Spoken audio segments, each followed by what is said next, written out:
네, 다시 돌아왔습니다. 자, 오늘은 방구석 철학자 시리즈 커트 혼자서 하게 됐습니다. 아, 그렇게 인사드리면서 오랜만에 뵙게 됐어요. 제가 이제 어, 한동안 안 하다가 다시 이제 재밌는 컨텐츠가 이제 떠올라서 다시 여러분들을 뵙게 되는 게 이렇게 반갑네요. 네. 자, 그래서 오늘 할 주제는 무엇이냐? 제가 우리 학교에 제가 다녔던 이제 토론토 메트로폴리탄 유니버시티 발음 좋죠. 이 TMU라는 학교에서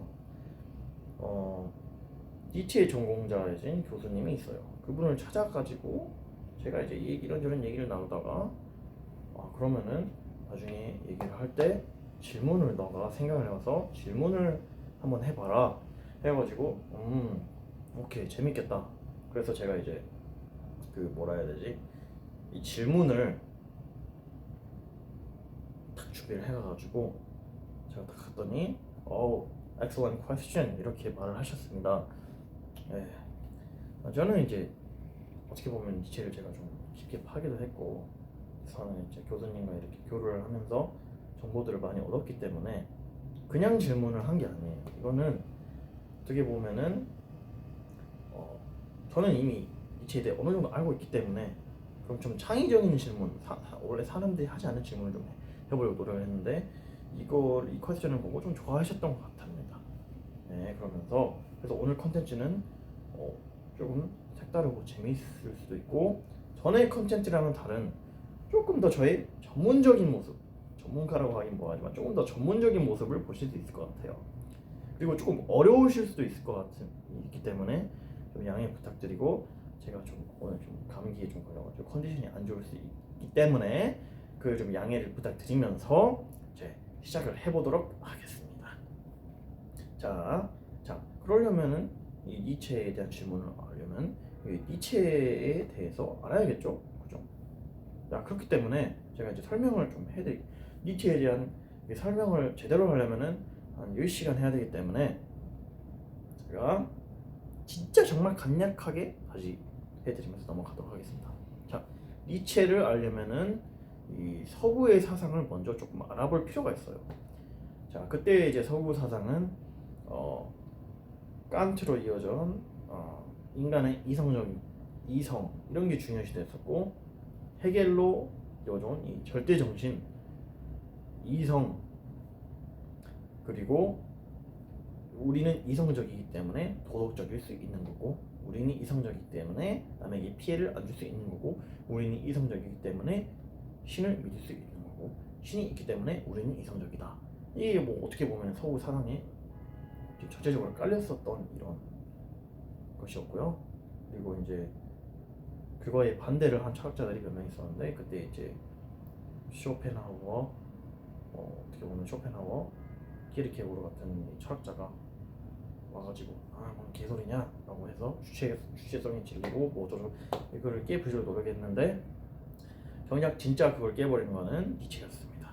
니체가 정확히 뭐라 하냐면 모든 것을 의심을 한 철학자였어요. 모든 것을 의심을 했고 나라는 것도 의심을 했고 자유의지도 의심을 했고 도덕도 의심을 했고 진리도 의심을 했습니다. 그래서 이제 이 니체의 중요한 작품이라고 할 수 있는 도덕의 계보학이나 선악의 저편 이런 책에서는 이 철학자들의 진리의 의지라고 하는 이 진리를 향한 본능 그거를 파헤치기 시작해요. 왜 저 철학자들은 진리라는 것을 파헤치기 시작했을까? 이게 이제 니체의 질문이었는데 이 진리라는 것을 추구하는 철학자들은 도덕을 추구하는 철학자들은 그 뒤에는 자기가 더 낫다고 생각하는 이런 자기만의 본능이 아니었을까? 자기만의 심리적이 아니었을까? 그 사람들의 개구리의 관점이 아니었을까라고 하는 이 니체의 엄청난 의심과 통찰이 들어있었습니다.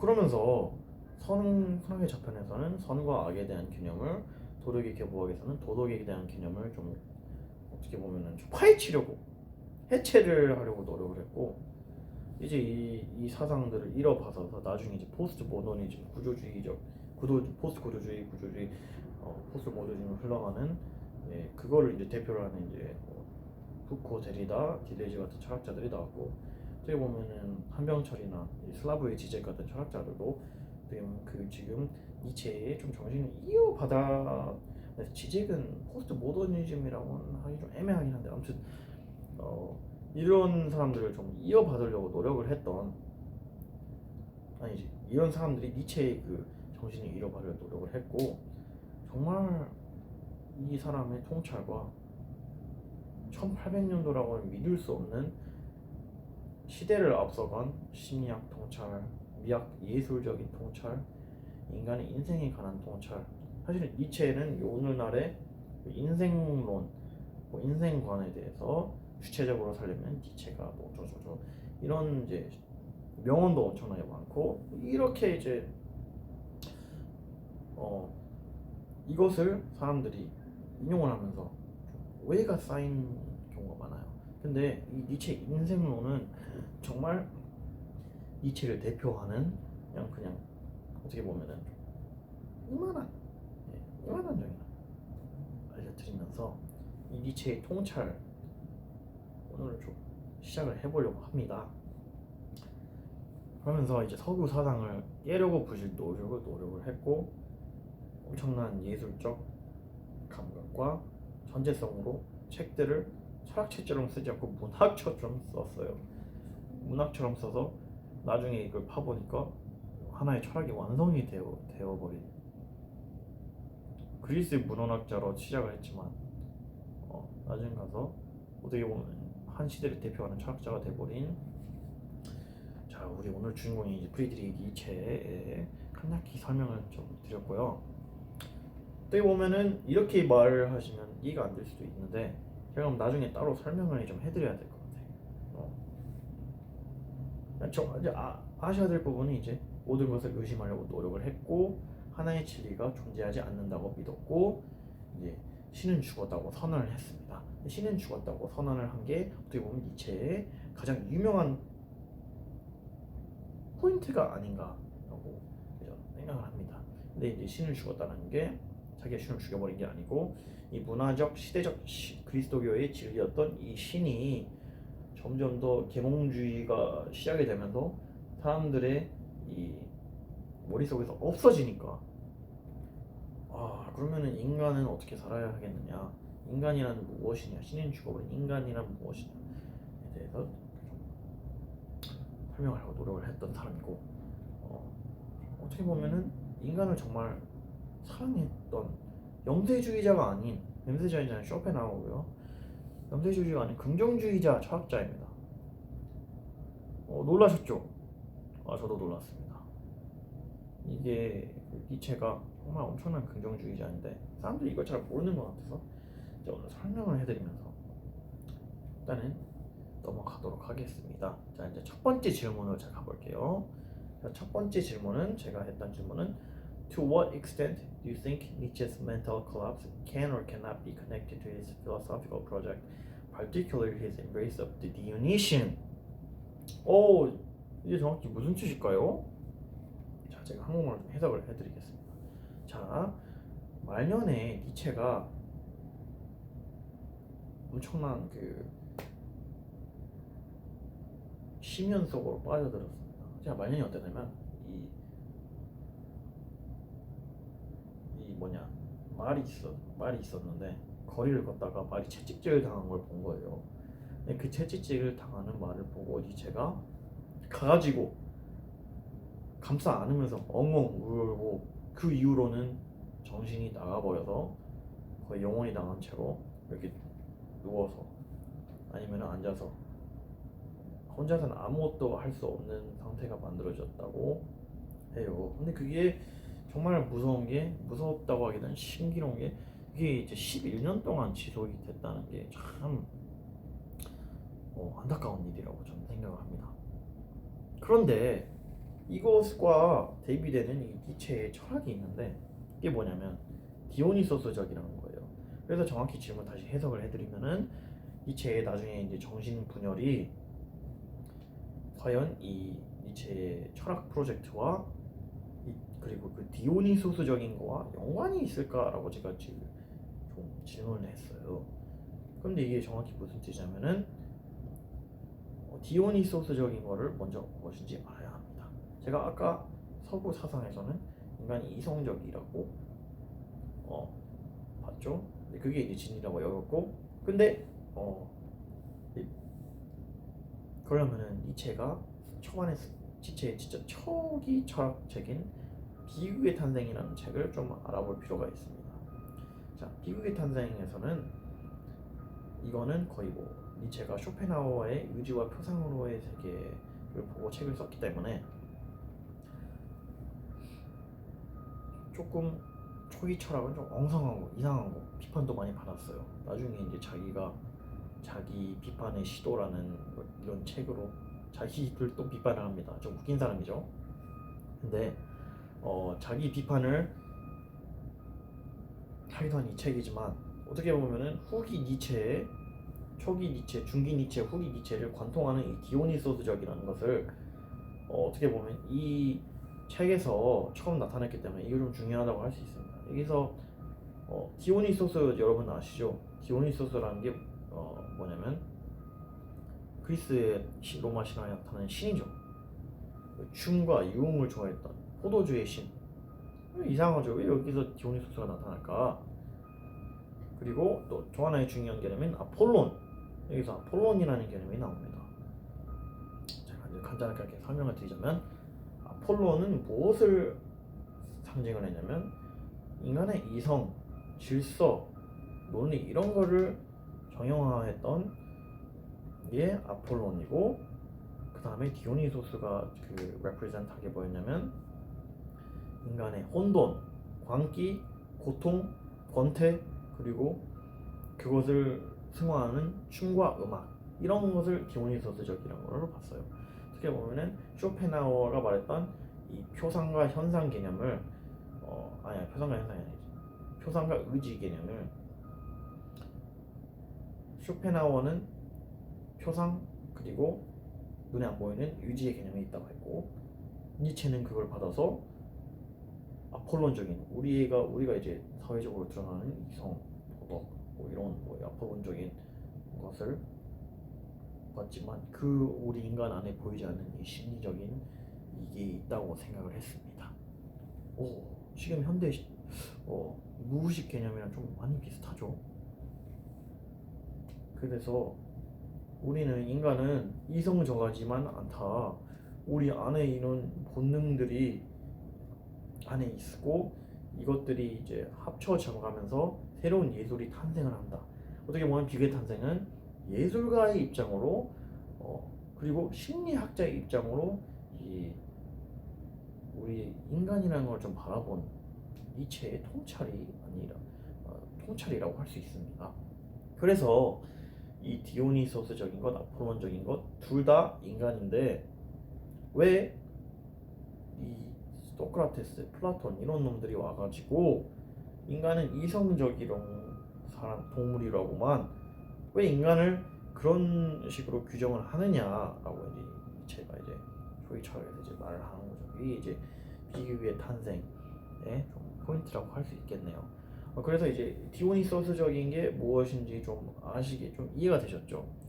인간의 그 좀 심연을 나타내는 어떤 뭐 광기나 뭐 폭력, 우리들 안에 있는 그 고통, 뭐 권태 이런 거를 나타내는 게 이제 디오니소스인데, 이제 디오니소스를 어떻게 보면 굉장히 좋아했고 그게 철학에서 계속 나오는 이제 사상이 디오니소스인데, 근데 이 디오니소스와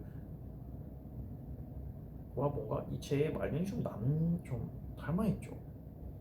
이체가 마지막에 진짜 광기, 어떻게 보면은 정신분열이 일어나가지고 이렇게 하면서 누워있어.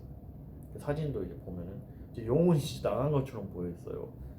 근데 이런 걸 보면서 와, 그렇다면은 이 디오니소스적이라는 것을 자기가 말년에 정말 나타낸 것이 아닌가, 정말 디오니소스 곁으로 가버린 게 아닌가라는 제 의문이 들면서 제가 이제 질문을 했는데, 교수님께서는 그럴 수도 있다라는 말을 하셨습니다. 왜냐면은 니체의 그 말년을 분석한 논문들이 여러 개 있었는데, 특히 이제 그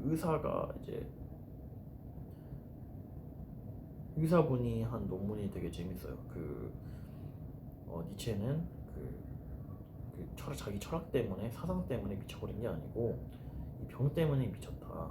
사실 니체는 사실 이 사람이 진짜 미쳤다고 하면 이상하지만 대단했던 게, 눈이 거의 보지도 않았고 엄청난 심리적, 정신적 고통 속에서 이런 위대한 책들을 써내는 거예요. 특히나 자기는 엄청난 고립에 놓고 이런 책들을 썼어요. 그래가지고 니체는 나중에 그래서 고립과 이 정신병이 아닌 고립, 뇌에 있었던 질병, 자기가 앓고 있었던 이 증후군들, 그리고 그걸 통해서 결국에는 너무나 고통스러웠기 때문에 자기를 놔버렸다라는 얘기가 어쩌게 보면 엄청 정설인데, 근데 제가 생각했을 때 이상한 거죠. 그렇다고 해서 11년 동안이나 미칠 수 있을 수가 있나? 근데 니체가 죽었던 이게 초기 철학이 있던 나오는 디오니소스적인가 좀 너무 닮아 있는 거예요. 그래서 제가 물어봤는데 그럴 수도 있다는 이런 재밌죠. 그래서 이제 어떻게 보면은 전정한 자기 철학을, 자기 예술을, 자기 인생에도 뭔가 바쳐버린 정말 예술적인 삶을 살았다고 해도 과언이 아닌 이런 부분이 있었던 건 몰랐죠, 여러분. 오늘 이제 중요한 정보 알아갑니다. 자, 그다음. So some critics argue that Nietzsche's philosophy can be dangerous or destabilizing. Do you think this reflects misinterpretation, or are there elements in his work that genuinely risk being taken in harmful directions? 자, 이게 정확히 해석을 해드리면 니체를 이제 좀 까는 사람이 있어요. 이거 너무 위험한 사상 아니냐? 이거를 잘못 받아들이면은 진짜 사람의 인생에 망칠 수도 있는 게 아니냐? 다른 엄청난 위험을 커지할 수도 있는 거 아니냐? 하면서 이제 요즘 들어서 이제 레드필 이딴 거 이제 나오면서 그거랑 시스템, 매트릭스 이런 거 나오면서 좀 이제 위험한 사상이 될 수도 있다는 걸 제가 물어봤어요. 근데 교수님께서는 그럴 수 있다는 거예요. 충분히 위험할 수 있다. 왜 충분히 위험할 수 있냐면은 이 초인 개념과 약자를 싫어하는 개념과 이 노예 도덕이나 귀족 도덕, 노예를 옹호했고 엘리트들을 노예를 싫어했고 귀족을 옹호했다라고 니체는 알려져 있어요. 하지만 여기서 좀 중요한 게 니체가 싫어하는 사람은 심리학적 약자였고, 그러니까 심리학적 약자란 여기라는 제가 설명을 좀 드릴게요. 그러니까 고통을 받아도 그 고통을 승화해서 더 나은 사람이 되려 하는 게 아니고 회피만 하는 사람을 어떻게 보면 심리학적 약자라고 본 것이고, 그러니까 지위가 높고 돈이 많고 이런 강자가 아닌 정말 심리적 강자를 니체는 이 강자라고 본 거예요. 어떻게 보면 그것마저도 어떻게 보면 위험한 사상이라고 할 수도 있는데, 아무튼 이분은 엘리트주의자나 돈이 많고 이런 거를 잘 본 게 아니고 정말 자기 도덕이 아니고 자기 고통을 이제 승화시키면서 그걸로 인해 긍정적인 걸 창조해 나갈 수 있는가를 굉장히 중요시 여겼던 철학자입니다. 그래서 이게 왜 저는 위험하다고 생각했냐면, 사실 엘리자베스 니체가 니체의 철학을 짜집기 해가지고 히틀러한테 줬습니다. 나치한테 줬어요. 그래서 나치는 히틀러는 이 초인 개념을 가지고 프로파간다를 만들어서 자기가 초인이라고 생각을 했고, 어떻게 보면은 니체를 철학을 이제 잘못 받아들이면서 나치에 한몫했다고 할 수 있죠. 이거 모르셨죠? 엘리자베스 니체가 이제 니체의 여동생이었는데, 그 엘리자베스 니체가 굉장한 나치였고 히틀러의 팬이었습니다. 그래서 짜집기를 해가지고 히틀러한테 이걸 줬고, 히틀러는 니체를 굉장히 좋아했었대요. 네, 그리고 여기서 알아야 될 거는 니체는 민족주의를 겁나게 싫어했기 때문에 사실은 나치를 옹호했다고 오해하는 사람이 있는데 전혀 아닙니다. 권력을 싫어했어요, 사실은. 그 속에 있는 권력을 파헤친 사람이고 인간을 정말로 사랑했고 삶을 사랑하려고 노력했던 사람인데 오해를 좀 많이 받는 것 같아서 이게 좀 아쉬운 부분이 있습니다. 하지만 근데 정말 잘못 받아들이면 위험할 수 있는 사상이 많은 거 좀 알려드리면서 넘어가도록 하겠습니다. 자, 다음 question. Do you think reading Bible is essential for deeper understanding of Nietzsche's critique of Christianity? 자, 한국말로 하면은 성경, 여기서 성경이 왜 나올까? 재밌죠? 성경을 읽는 게 니체의 철학을 읽는 게 더 도움이 되냐? 니체의 그리스도를 향한 공격이 좀 더 이해가 될까? 놀랍게도 답은 예스였습니다. 자, 여기서 알아야 될 게 여기서 이제 제가 재밌는 점을 좀 설명을 해드리려고 하는데 니체는 사실은 신학을 공부했다는 거. 아버지가 목사였고 할아버지도 목사였다는 거. 그래서 어떻게 보면 그리스도교인보다도 그리스도교를 더더욱 잘 알고 있었다는 거. 이게 굉장히 재밌죠. 원래는 사제가 되려고 했었대요. 신학을 공부하고. 근데 갑자기 16달에 뭔가 이상한 거를 마음이 변했는지 뭐 깨달았는지 갑자기 이제 그걸 하기 싫어서 뛰쳐나가고. 자, 그래서 여기서 왜 성경이 나오냐? 이 성경을 제대로 이해를 했었고 니체는 특히 천재였기 때문에 성경 구절을 다 외우고 있었대요. IQ가 엄청 높았다고 하고 픽처 메모리라는 게 있었다고 해서 성경을 다 외우고 있었다고 합니다. 놀랍죠? 몰랐죠 이거? 그래서 니체의 길을 보면은 이 성경이라는 것을 성경 구절이나 성경 패러디 같은 게 좀 많이 나오고 자라투스트라도 어떻게 보면 좀 성경의 패러디를 좀 한 게 아닌가라는 생각이 좀 들기도 하는데 아무튼 이런 엄청난 성경 지식을 가지고 나중에는 이제 안티크라이스트라는 책을 내면서 그리스도를 향한 공격을 시작을 합니다. 왜 사실 그리스도교를 공격을 했냐면은 그것도 서구의 사상 안에 껴있었기 때문이에요. 니체는 서구 사상 가치를 전부 다 전복을 시키려고 노력을 했고 이 신이란 존재도 의심을 했었고 그냥 모든 걸 좀 의심을 했었던 그런 사람입니다. 그래서 그리스도교만 공격을 한 게 아니고 서구 사상 전체를 공격을 한 건데 나중에 이제 그리스도교를 좀 더 많이 공격을 했다라고 할 수 있겠네요. 그래서 교수님 말씀하시길 성경을 읽으면은 니체를 좀 더 이해를 할 수 있다. 특히 신학 쪽을 읽어야지 니체를 좀 더 잘 이해할 수 있다. 와우. 자, 이걸 듣고 깜짝 놀랐습니다. 니체 읽으려고 성경 공부도 좀 해야겠구나.